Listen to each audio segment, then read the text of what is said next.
This house right here is one of the crazier deals that I've ever had to do. Here's how. This house is a wholesale deal. I got it from a TV lead. They initially wanted $60,000. We agreed on $80,000, and I had this sold to a buyer for $120,000. The buyer's actually my brother, so we were set to make $40,000 on this house right here. During the entire process, the seller was communicating back and forth, got in with title, and actually asked when closing was. Until the day before closing, this happens. The day before closing, we got a random call from a random person saying they were a family friend of this seller and they were no longer going to close the deal with us. We had no idea why. This person claimed they were a family friend and they were trying to help the seller out.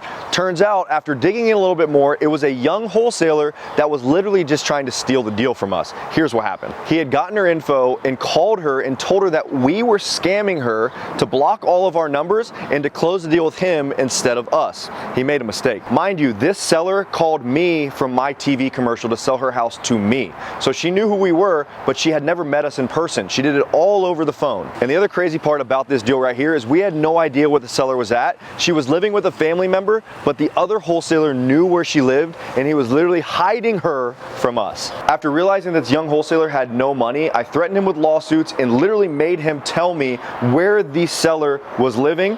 Ended up pulling up on her at 8 p.m. that night to get her to sign the deal. And right when I walked in the door to that house, she recognized who I was and immediately knew what was going on. She had no idea who that young guy was who was trying to coerce her into signing a deal with her for less money as well. After we explained the situation, she was supposed to sign the next day. We called my title company at 9 p.m. Shout out to Empora Title. They pulled up that night, got the seller to sign all the docs, and we got the deal done on a Donato's pizza box. It turns out we actually had a mutual relationship and she helped guide the conversation through, so she was comfortable with actually selling to us at the end of the day, for those that are wondering. Long story short, that next day we closed and made $40,000. The seller made more money than that twerp trying to take her house from her. That's the real side of real estate. Sometimes you gotta take action, think on your toes, and be a problem solver.